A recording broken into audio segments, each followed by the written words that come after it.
Welcome to Talk About Topeka. I'm Chris Schultz. A few episodes ago, I toured the First Friday Art Walk. We hit NOTO, Westboro, and downtown. I had such a blast that Doc Brown grabbed me in the street earlier today and said that he has to send me back. Now, this blimp can't hit 88 miles per hour, but I flew down anyway to the Eclective, an art gallery in NOTO. Renee Johnson was there to talk about all the things they've been doing lately. Then, after the break, WREN Radio was just across the street, so I said, why not? They make a point of being very welcoming. Anyone can just walk in and say hello or make a request. Just don't go overboard. This episode was sponsored by the WIBW channels and Dinner with the Dead, a theatrical seance at the Break Room's Gourmet Cabaret Dinner Theater. See the menu and reserve your seats at breakroomdowntown.com. Where we're going, we don't need roads. This episode starts right now, and you're gonna see some serious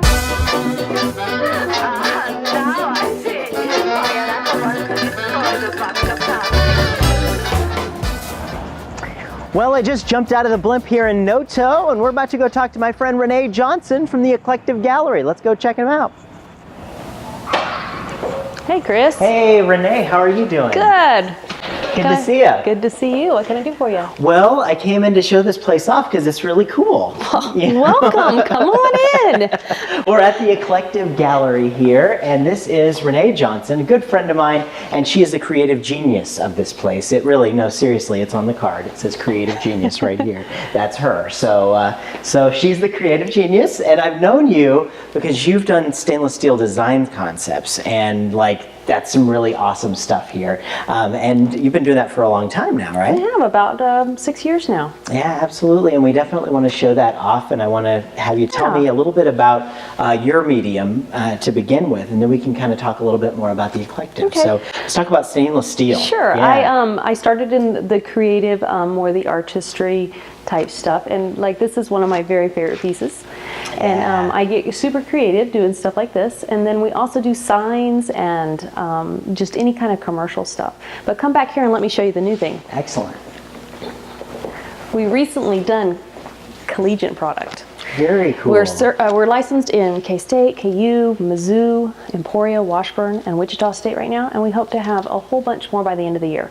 I remember talking to you about this and the idea of having to get licensed for this. What was that process like? Oh, it was a long process. It's like adopting a child, we say. But it is long and tedious, but it's totally worth it because it's a lot of fun to make these things and people love them. You can see I get the wow factor with these. Mm-hmm. Yeah, there really is some great stuff. And okay, I got to know, how is this done? How are the pieces cut? How do you do that? Well, actually, I'm the director of design at Ernest Spencer Metals in Meriden, Kansas. Yeah. And we design everything, and it goes up to Meriden, and they cut everything for us. They send it here, and right back here in the back of this showroom is where we do all the hand-touched part of it. We put them together, we put the paint on them, do whatever we need to do to make them beautiful. And that's Ernest Spencer. That's Neil Spencer. Neil Spencer. He was one of the 20 under 40 this year. You'll have to check him out. I think we'll try and have him on our show sometime. Yes, he did say that he wanted to do that. We need to be doing that. But so that's kind of a cool thing how you've mixed kind of an industrial field with art. Mm-hmm. And how's that gone for you? It's gone really great. We are busy, and we're keeping up with signs and trying to do more of the commercial side now that we've got the pretty stuff done. Mm-hmm. And so I still continue to dabble in the art part of it, and then the collegiate stuff also keeps us busy. Absolutely. And okay, so how do you get the colors on here? How does that work? Well, that's top secret, but because nothing sticks to stainless. That's very cool. That's the first thing I thought of. I'm like, I've seen these things. I have a giant sculpture of yours in my place, and I'm like, that's really awesome. Yes, coloring just started coming about for us, and we worked really hard at getting that just right. And so this is pretty new for us right now. I like it. It looks really cool. Thank you. Very classy. Very classy.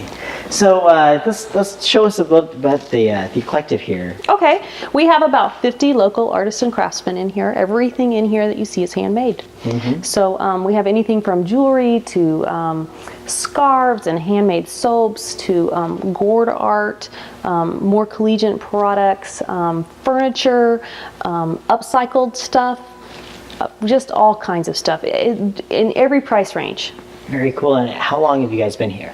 We will celebrate our 3rd year anniversary in this coming been April. 3 years? Yes, it's crazy. Man, that's we were one of crazy. the first to sign on here in NOTO.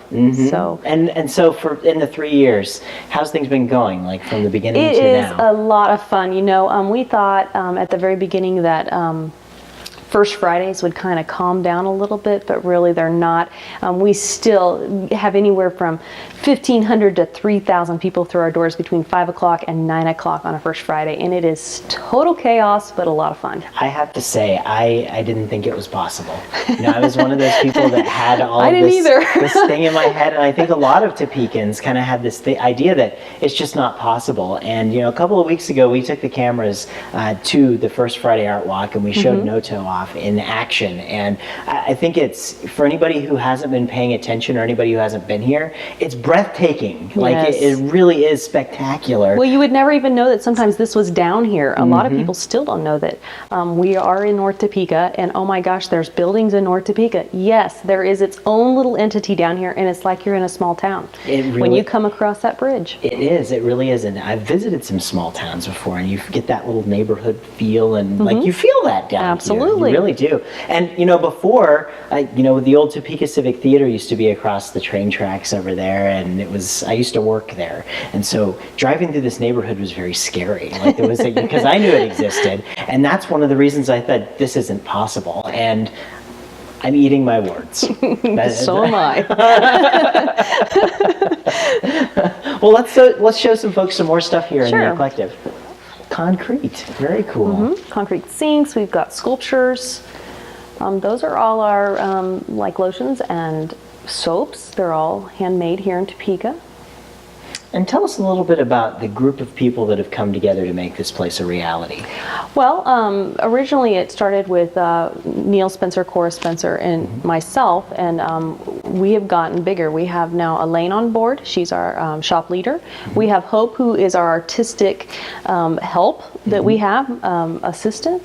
And we have Monty, who's our marketing guy, and we have a whole team of people up at ESM making this happen every month. Wow, and it does take a village, right? Yes, it does. And so what have you been noticing about other businesses coming into the area? There's a lot of them here. There is. We have noticed that the buildings are starting to fill up, and they're filling up fast. And there's not going to be many left here after a while. That's It's true. going to be. You just heard my air conditioner kick on in the back. It's really loud. Yeah, it's filling up fast. But the more businesses down here, the better. We love people that come and shop. We are a shopping district and not just an art district. So don't be scared to come down here. It's family friendly. You can come down here anytime. A lot of the shops are open into the evening sometimes. I know there's a couple even open till 6 during the week, every week. We're open from Wednesday to Saturday right now from 11 to 4, and then by appointment. The whole idea of this is, this neighborhood's so nostalgic.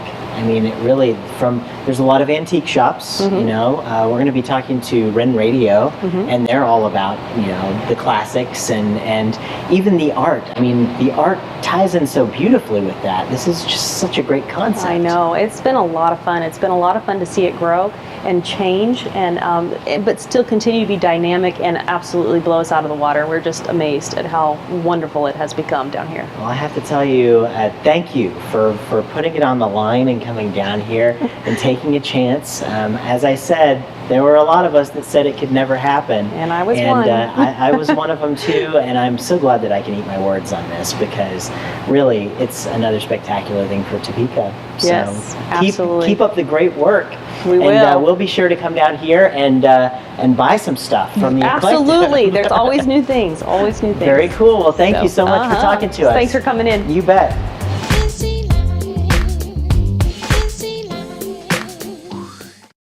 So right down the street from the Eclective Gallery, we're going right in here to WREN Radio. Let's go check them out. So of course we're over here in NOTO, and I am in the WREN Radio studio with Les Glenn and Frank Chaffin. How you guys doing? Very good, great. Great. Well, thanks for having us over here. I'm glad we could get you on the show today. Well, thanks for having us on. So WREN Radio, I mean, it's been a long-standing name here in Topeka. Well, 87 years now, yeah. And of course, we brought it back almost 2 years ago now. Very cool. What was the whole inspiration of bringing it back? We kind of worked on the format for about 2 years. This guy Les Glenn is the one that came up with it, so he might want to talk about that. Yeah. Back in 2004, a radio group here in Topeka decided to do away with what we call an oldies radio station, music of the 50s, 60s, and early 70s, and we kind of tied it. We started out in my basement. Yeah, as all good things do, right? As all good things do. And we decided that, yes, this could be a go, and we could, when I talked to Frank about maybe bringing back the WREN radio, and we thought it was both a great idea to do that, and we eventually got our own building, and we're playing the oldies again here in Topeka. Absolutely, and you guys have been all over doing stuff. Tell us a little bit about the journey. Like I said, we've outgrown just about every place we've been in. We started out over in Fairlawn Plaza Mall. We moved from my basement to Fairlawn Plaza Mall. Was there for a few months and outgrew that, and we moved to NOTO at another location here in NOTO, and we kind of outgrew that, and now we have our own building here in NOTO. As you can see, it's very spacious, and it's doing us really well. And we've had some footage of NOTO on our a couple weeks ago, and it really is spectacular stuff that's happening over here. And what's it like to be a part of that?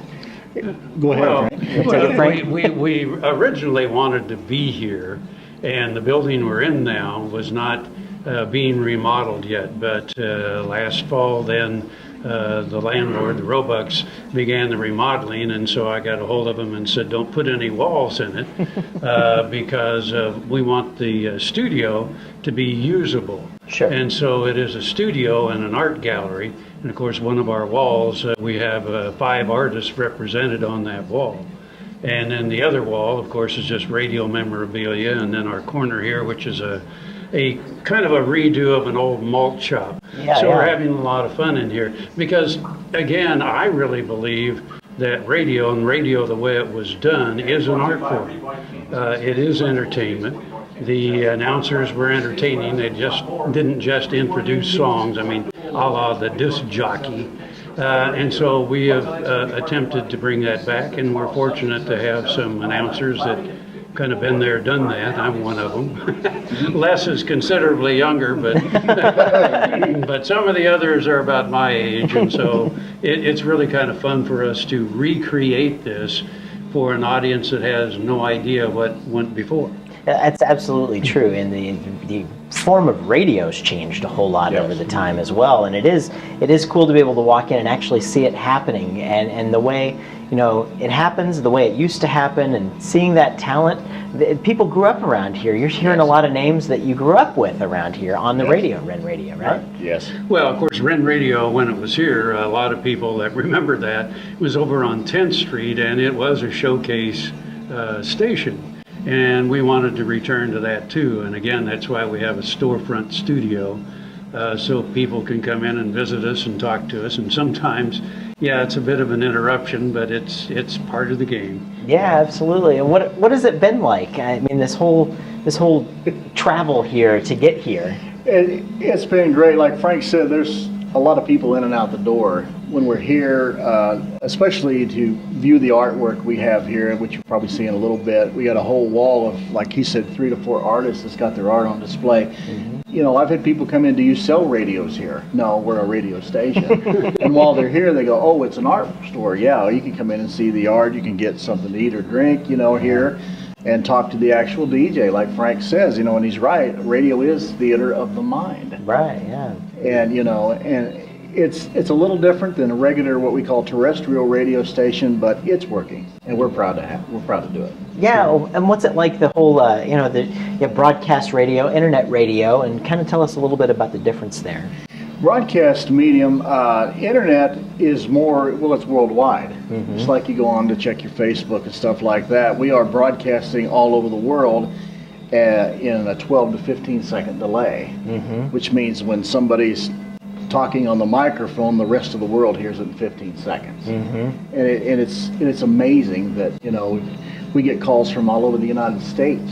I was like, where are you calling from? Memphis, Tennessee, or something like that. And you don't get those calls on terrestrial radio station. We reach a broader audience. Yeah, the majority of our audience is around this area. And when I say this area, I mean, Topeka, Manhattan, Lawrence, Ottawa, but then Wichita and all that. Again, we're still pretty localized, but what was the last? We have like 23 foreign countries listening, and of course, 43 of our states. So it makes it a lot of fun. For me, it kind of harkens back to the late 50s when I started, where it was AM radio, and AM radio, of course, signals travel at night. And I was on WREN at that time, and at night we were directional west, and I had listeners in Southern California. And usually at night too, you would tune around and pick up big 50,000 watt stations from all over the country, and it was fun. That's back now with internet radio, because we're not the only one. There are a couple thousand internet radio stations out there. We're one of the first to really be a commercial station where with live announcers and have our own studio. We're averaging 10 to 15,000 listeners a month. Wow, that's really great. Very spectacular. I mean, you guys have to be proud of that. I think you guys have been around radio for such a long time, and it's great to see you all doing that, because as we know, the radio industry has been hitting all over the place with things. So it's great to see that you guys are doing something that is local, that you can pop your head in the door and say hello to you guys. And we're locally owned and operated. Right. And that pretty much says, we're way different than the corporate owned radio stations, not just here in Topeka, but everywhere. We're locally owned and operated. If you got a problem, you can walk in the front door and talk to one of us. You know? And it's just that simple. Yeah, and it makes it fun too to be involved locally. We're having more and more organizations that are finding us and saying, hey, can you help us out with this? And of course, we're willing to do that. Our front windows are full of posters and flyers and all of that for events that are going on all over town. And of course, we promote them on the air, and then in our social media, we also say, hey, you might want to attend this. And so it's kind of nice to be really involved. Yeah, it's really cool, and we're down here in NOTO, obviously. So you guys should come check these guys out at WREN Radio the next time you're down here for the first Friday Art Walk, or pretty much any time. If you want to talk to them, probably better not come on the first Friday Art Walk. That would be a bad time. Man. But tell us before we go here, tell us a little bit about the setup that you guys have to broadcast. How does that work? Well, thank you. You win. You're the engineer. I just come in and we run. wanted it as a setup, like he said, people can walk right by the front window. We wanted kind of a storefront where they can walk by. We've got our music piped outside in real time, so people can actually stand in front of our window and stare at the DJ and make faces at him. They can walk in the door. They can walk in the door. They can make a request, and stuff like that. It's more one-on-one. We're locally, like I say, we're locally owned and operated, and the guy could stand out there and listen to the music. He could see the DJ and watch him talk on the air. You don't see that much anymore. Yeah. And they can walk right in the door. Hey, would you play me a song? And we can put it right on. Yeah. Definitely great for nostalgia. And it makes that local connection. We're playing the 50s, 60s, and early 70s. Nobody else is doing that. And what's great is, as you even roll up, you do hear the music out on North Kansas Avenue over here. It just kind of adds to the whole feel of a successful neighborhood. It feels good. Well, occasionally people will kind of come up by the window, and then they'll kind of dance a little bit to the music and smile and move on. And it's fun. They come by and wave and smile and do a little dance and go on. And we also have recreated WREN Park. For those that remember, over on 10th Street, the studio, there was a grassy area in front, and it was actually WREN Park. Well, when we moved here, there were plants and all of that in front of us, and I kept calling it WREN Park. And so one of our listeners made us a sign that says WREN Park, and it's out there. Of course, the city yet hasn't officially recognized it, but at least they come and put water in it, so that's cool. Very cool. And there's that giant WREN that's over on Topeka Boulevard over there. That's what I think about when I think of WREN Radio. Doesn't that have a little history with it as well? Well, yeah, it does. We have an old newspaper ad from the Kansas City newspaper in 1932 that advertises the opening of the transmitter station in Tonganoxie, and that bird was in front of that station, and that is the very bird that sat on top of the station on 10th Street and is now in the park.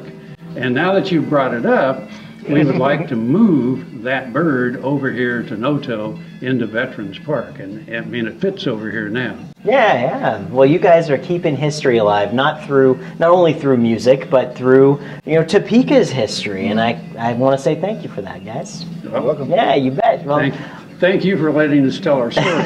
You bet. Les, Frank, thank you so much for having us on the show, and we'll be definitely sure to get down here and hang out with you guys a little more often. Okay. Yeah, very good.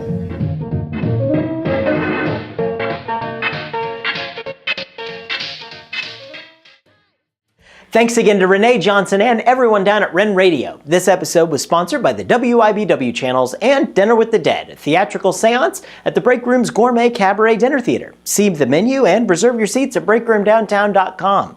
Be sure to visit us online, check out the Topeka newsletter, and join us in the future for more adventures. I'm Chris Schultz. Keep talking about Topeka.